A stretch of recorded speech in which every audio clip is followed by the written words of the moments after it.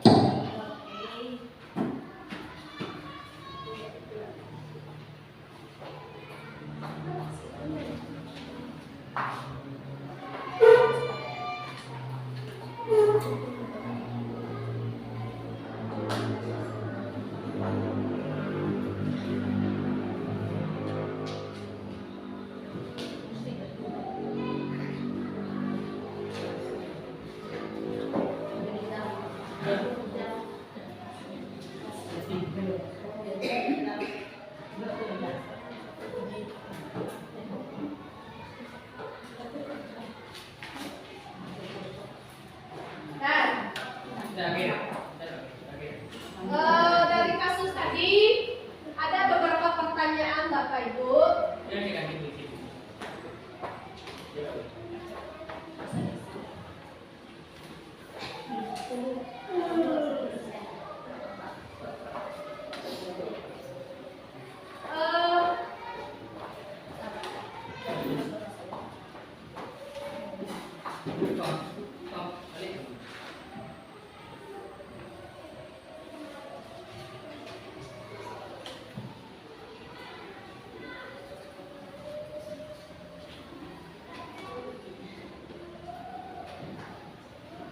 Bapak Ibu, kita membahas kasus yang telah saya bagikan tadi. Nanti Bapak Ibu boleh menampilkannya di depan, membacakannya ke depan.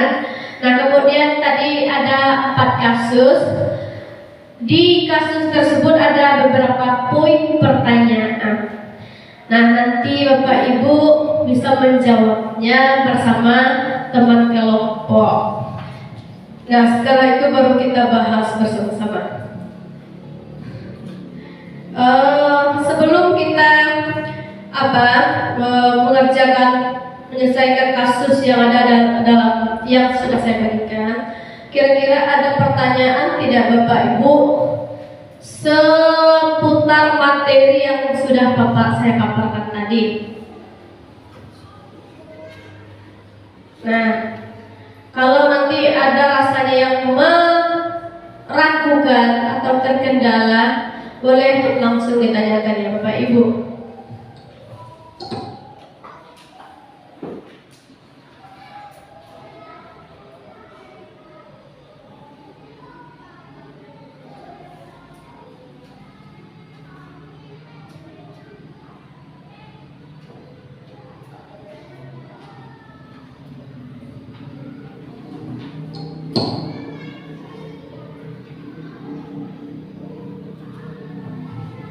Baik, ada yang sudah selesai Bapak Ibu? Ada? Sudah? Ada yang sudah selesai? Nah, kasus-kasus yang sudah saya bagikan itu sebenarnya tidak jauh dari apa yang kita alami di kelas ya. Karena kasusnya sering kita alami. Dan kira-kira bagaimana posisi kita sebagai guru menyelesaikan masalah? Nah, sudah ada yang selesai? Bu Yunda sudah? Iya, coba Bu Yunda ke kelompok Bu Yunda.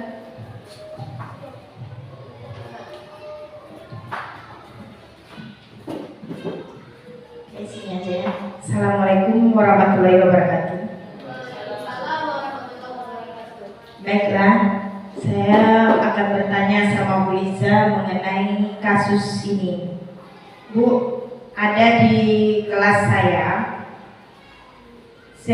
maksudnya tuh akhir-akhir ini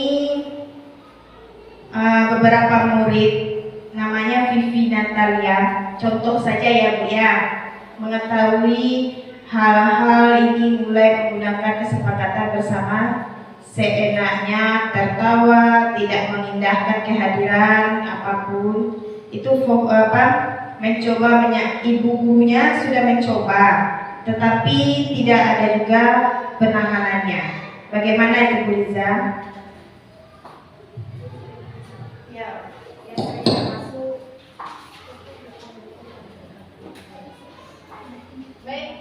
Baik, terima kasih Bu Yunda.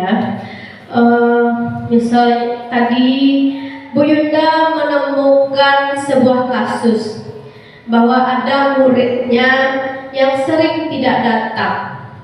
Nah, padahal sudah dipanggil orang tuanya ya Bu ya, tetapi besoknya ulang lagi. Nah, saya sebenarnya juga punya sama Bu Yunda. Saya punya kasus yang sama. Nah, kita sebagai guru tentunya tidak bosan Bu Yunda, tidak bosan untuk kembali mengingatkan, memanggil murid tersebut dengan menggunakan apa tadi? Segitiga restitusi tadi Bapak Ibu. Nah, saya itu di kelas 6 ada satu orang yang seperti ayam gadis bertelur datang ke sekolah. Sehari sekolah, 2 hari tidak sekolah. 2 hari sekolah, 3 hari tidak sekolah. Dalam 1-3 bulan itu, sebulan saya hitung tidak hadirnya. Nah, sudah ditanya ke anaknya, alasannya bangunnya terlambat terus. Nah, kita tanya, ternyata dia tinggal sama ayahnya, tidak sama ibunya, karena ibunya sudah berpisah. Itu jawabannya. Berarti anak dapat kita simpulkan, anak tersebut kurang ada kebutuhan yang tidak terpenuhi. Apa itu? Perhatian dan kasih sayang dari keluarganya. Nah, tugas kita apa? Tugas kita mengingatkan sudah, tapi masih juga melakukan seperti itu. Tetap kita perhatikan, berikan perhatian sepenuhnya kepada anak itu. Nah, akhir ini saya lihat sudah sering hadir. Saya lihat hari ini hadir, besok hadir. Nah, sudah ada perubahan. Yang langsung berubah saja itu nggak mungkin ya. Langsung aja dia apa yang kita minta itu berubah, langsung berubah enggak. Misalnya dia biasa hadir dalam seminggu itu cuma 2 kali, sekarang sudah 4 kali. Itu sudah perubahan yang luar biasa Bapak Ibu. Nah, mungkin seperti itu ya Bu Yunda. Iya. Ada yang lain? Nah, ini kasus yang ditemui di kelas ya Bapak Ibu. Nah, sekarang kasus yang sudah saya bagikan tadi sudah selesai sebelum Bapak Ibu. Kalau sudah, kita bacakan lagi. Sudah.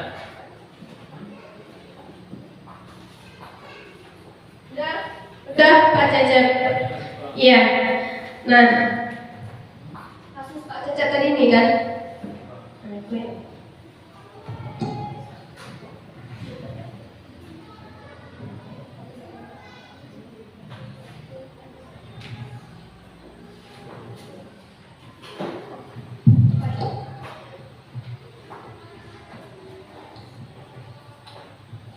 Baiklah Bapak Ibu, saya di sini membacakan sebuah kasus kelompok saya, yaitu di sini guru matematika dan wali kelas 8. Ibu Santi sakit sehingga tidak dapat masuk dan mengajar. Akhirnya dicarikan guru pengganti. Ibu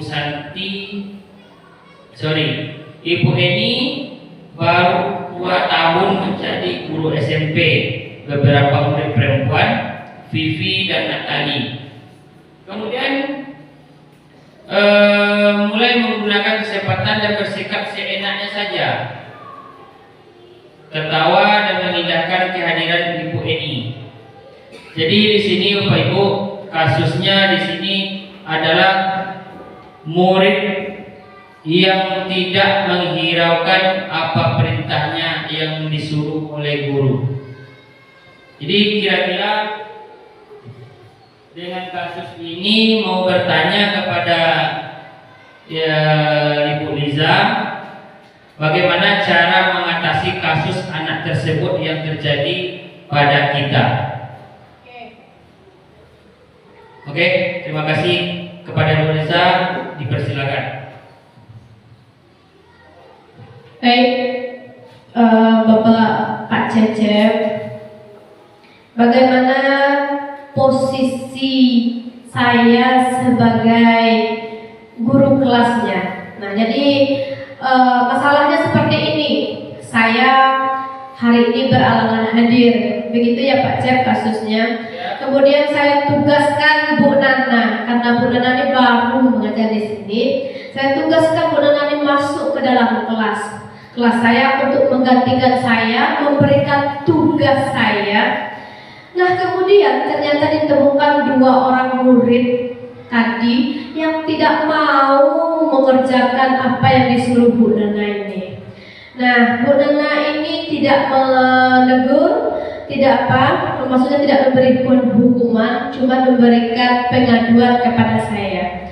Lalu bagaimana saya menanggapi kasus ini? Ya begitu Pak Cecep. Nah, saya tentunya memanggil kedua anak tadi, menanyakan kepada mereka kenapa mereka seperti itu. Ya, tunggu sebentar ya Bapak Ibu karena azan.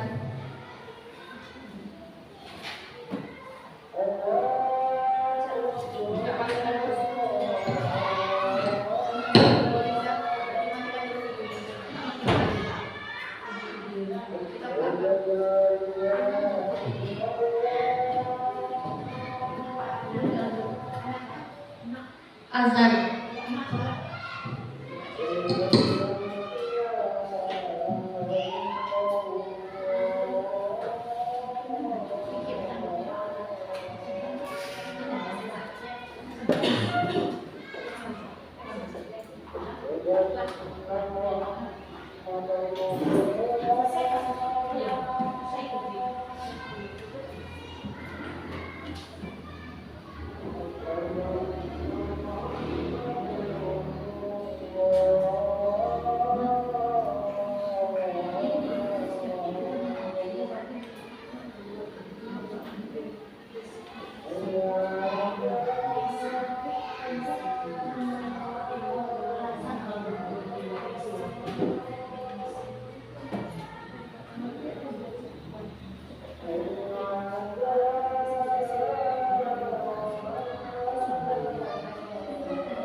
Nah, Bapak Ibu, tadi kita lanjutkan masih sedikit lagi ya Bapak Ibu. Jadi apa yang saya lakukan untuk menghadapi anak yang tidak menghargai guru baru tersebut, saya panggil mereka berdua, kemudian saya gunakan segitiga restitusi tersebut. Nah, akhirnya mereka mau mengakui kesalahan mereka dengan pertanyaan-pertanyaan restitusi yang saya tanyakan. Anak-anak tersebut akan meminta maaf dan tidak mengulangnya kembali. Nah, bagaimana Bapak Ibu? Sudah terbayang kira-kira bagaimana nanti kira-kira Bapak Ibu menerapkan restitusi ini? Hah? Oke. Nah, baik Bapak Ibu, kita berada di ujung kegiatan. Saya akan sedikit menyimpulkan bahwa kita sebagai pendidik seidealnya adalah sebagai manajer. Posisi kontrol kita sebagai manajer dan bagaimana cara kita menyelesaikan masalah dengan segitiga restitusi. Nah, supaya murid kita termotivasi secara internal. Baik Bapak Ibu, mungkin sekian paparan dari saya. Kalau ada salah dalam penyampaian, saya mohon maaf. Untuk diskusi nanti dalam penerapannya boleh kita lakukan di luar. Nah, saya akhiri dengan wassalamualaikum warahmatullahi wabarakatuh. Saya kembalikan ke moderator.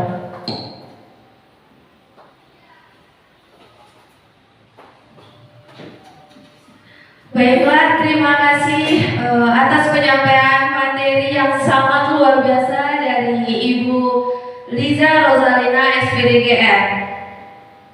Jadi Bapak Ibu, itu tadilah penyampaian materi terkait diseminasi budaya positif yang membahas tentang disiplin positif.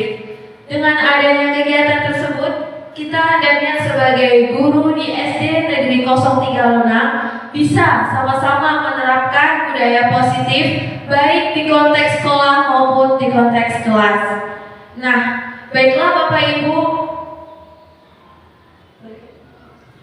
berakhirlah acara kita pada siang hari ini.